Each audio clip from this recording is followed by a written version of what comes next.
Bonjour, je souhaite vous présenter le fonctionnement du programme que j'ai rédigé pour le microcontrôleur PIC 16F877 sur cette carte que vous voyez ici, EasyPIC,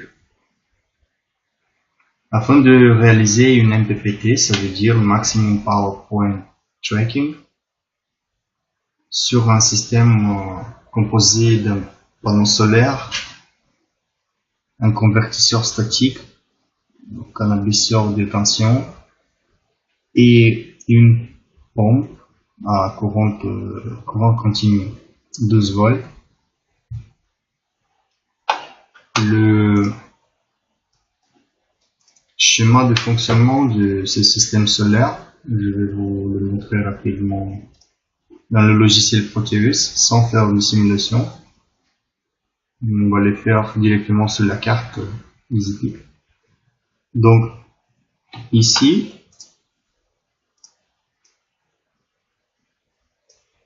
c'est mon panneau photovoltaïque, ou par cette potentiomètre où ce potentiomètre représentait l'irradiance qui varie. Ensuite, ici, on a le convertisseur statique abaisseur de tension ou back step down.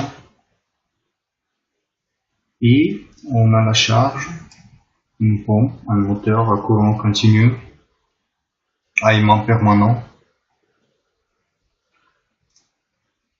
Le système sera piloté par le microcontrôleur PIC 16F877. Il sortira les valeurs de la tension et de l'intensité dans leur... Nous avons ici la tension au bornes du panneau photovoltaïque qui est matérialisée par cette sonde de tension et l'intensité consommée par la charge. En fonction de ces deux valeurs, il va établir la puissance. Le principe est simple, il va réaliser une mesure de puissance à l'instant n. Il va la comparer avec l'instant n-1. Et si c'est plus élevé, alors il augmente le rapport cyclique alpha. Et donc, par le fait d'augmenter le rapport cyclique alpha sur le transistor fait du convertisseur statique, ce dernier il va envoyer plus de puissance au moteur qui va tourner plus vite.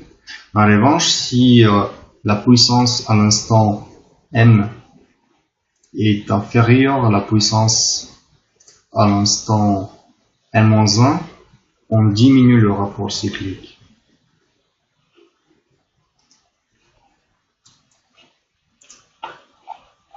Le logiciel le programme il a été écrit en micro C. Ici j'ai la déclaration des différentes variables. Cette partie correspond au brochage du LCD de l'afficheur graphique du x16. Cette fonction réalise l'initialisation et configuration de certains ports qui m'intéressent.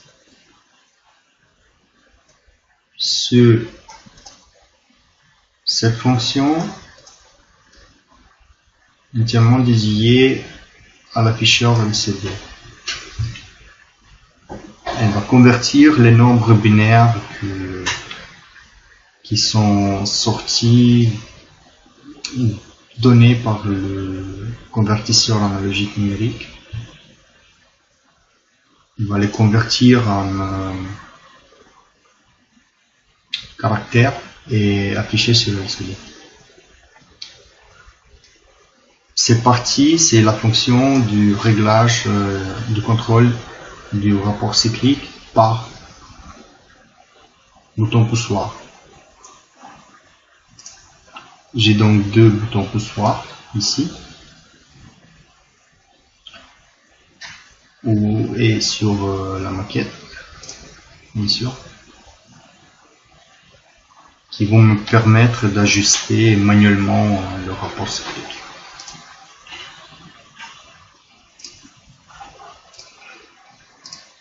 Ensuite, le menu principal, où se déroule le programme qui fait appel à tous ces logiciels. Comme je viens de le dire, on mesure la puissance à l'instant n. On la compare à la puissance à l'instant d'avant n-1. Et on prend en compte aussi l'écart entre ces deux puissances. Pourquoi? Si par exemple ce écart on ne le prend pas en compte, alors il y aura des modifications du rapport cyclique sur du bruit. Alors pour éviter ça, pour minimiser un peu ce changement de rapport cyclique, on prend en compte ce écart. Et c'est à partir d'une certaine valeur qu'il va réaliser le changement. Ce écart, c'est la valeur absolue. Ici, delta P, c'est la valeur absolue de la différence entre les deux puissances. Le programme, il est très simple.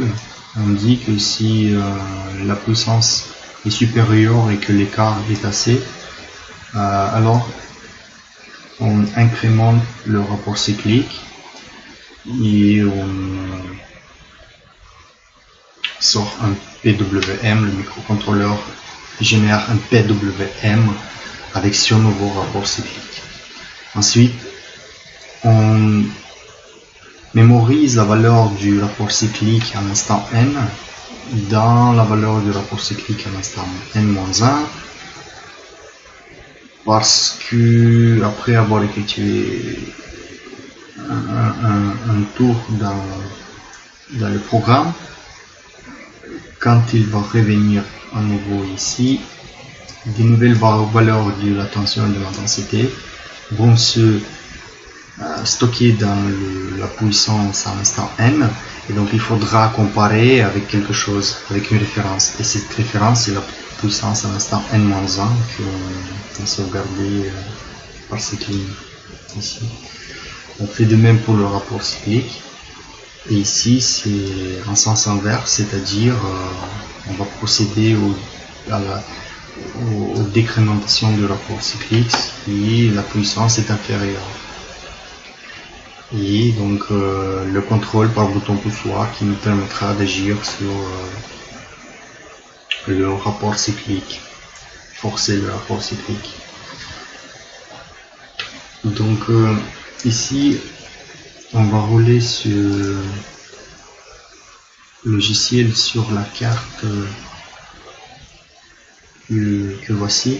C'est une carte EasyPeak avec un microcontrôleur PIC F877 et l'afficheur graphique. Et les lectures à l'oscilloscope, on les verra à l'aide de ce picoscope qui est un excellent oscilloscope USB très petit, qui a aussi la possibilité de générer un signal quelconque qui nous intéresse, quelconque, de la forme souhaitée, triangle, rectangle, voilà. Mais le but c'est de mesurer avec lui les impulsions, le PWM. Voilà.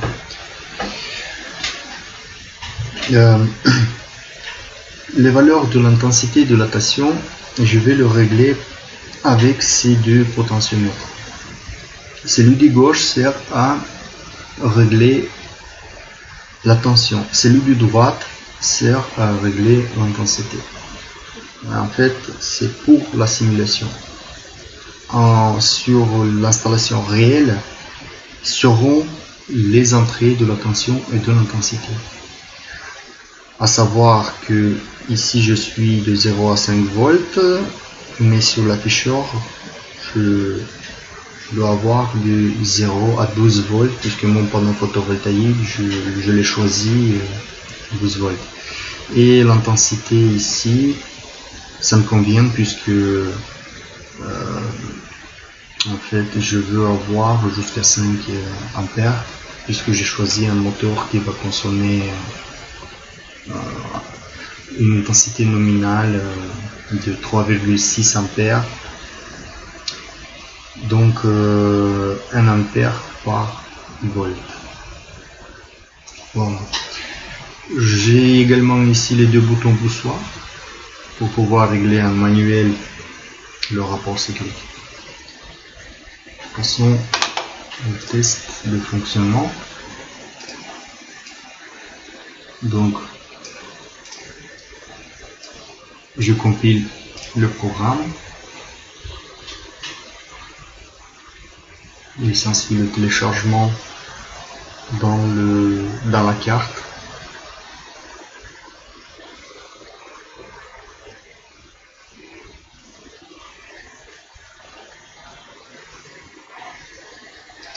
Je réalise, j'enclenche le débugger.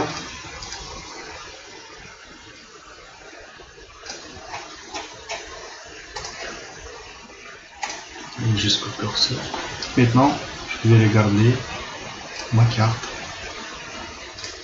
Voilà. Vous voyez l'affichage des valeurs de la puissance. On a la tension, on a l'intensité. Donc, comme je le dis, je varie la valeur de la tension, comme ceci. Donc, je diminue. Là, on voit l'affichage, j'augmente. Au maximum, je dois avoir 12 volts. Voilà, c'est parfait. Donc, je fais de même pour l'intensité. Donc, de 0, minimum, et jusqu'à 5 ampères.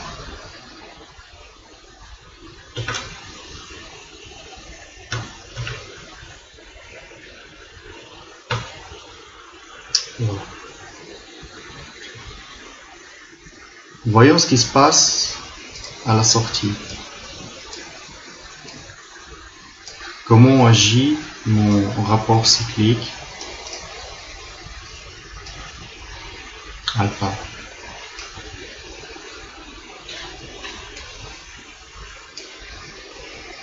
Voilà mon PWM. Je vais le diminuer manuellement, comme ceci. Donc, je vais donc diminuer l'intensité de la charge. Mais en effet, il faut s'imaginer que l'irradiance baisse, donc il y a moins de courant qui va vers la charge. Donc diminution de la puissance. Qui dit diminution de la puissance, dit diminution du rapport cyclique, puisque c'est sur cette base que fonctionne le programme. Voilà, donc diminution du rapport cyclique, comme ceci. Si je diminue la tension, elle fait de même, diminution. Voilà.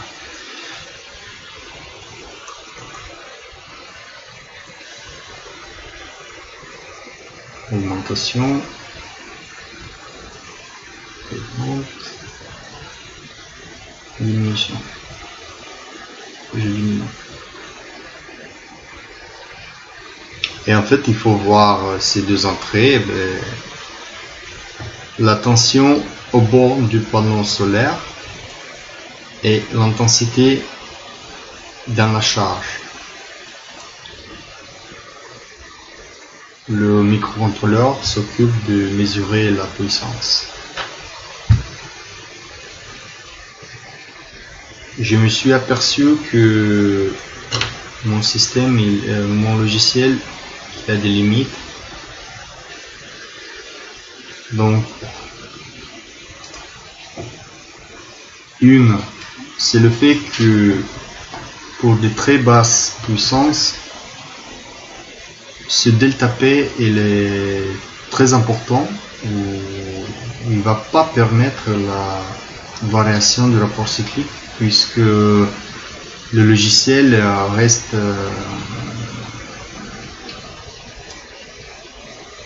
il n'a pas assez cette différence. Dans les basses puissances, on n'aura pas des différences qui vont dépasser cette valeur.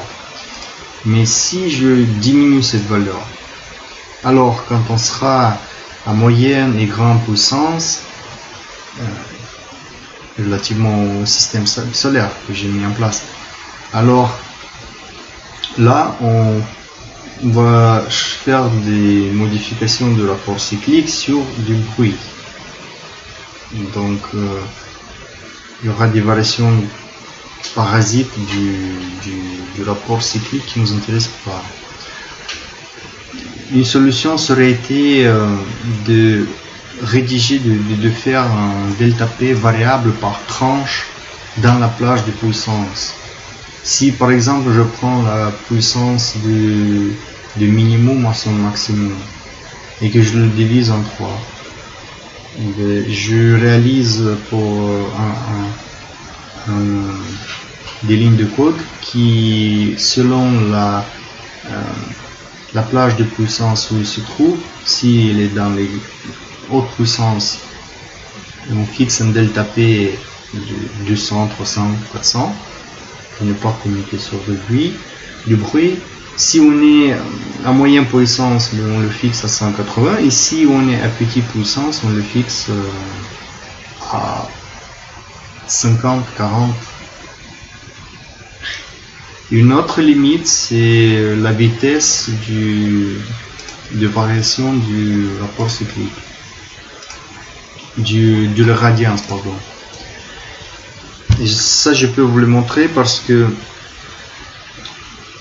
si je réalise une modification rapide de la puissance, 3, 2, 1, et je fais changement, le logiciel n'a pas détecté cette modification parce que le temps qu'il parcourt, qu'il lui prend à parcourir les instructions est plus long que le temps de variation qui a eu lieu.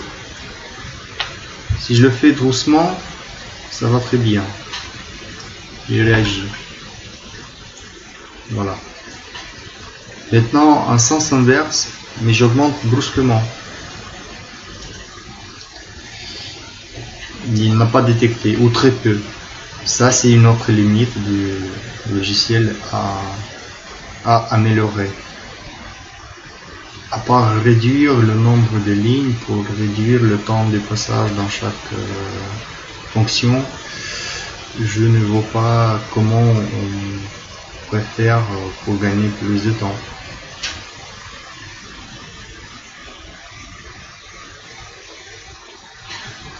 Donc pour les modifications à l'aide des boutons, poussoir, les voici. 100%, 0%, 50%. Voilà. Sur ça, je vous remercie pour votre attention. Au revoir.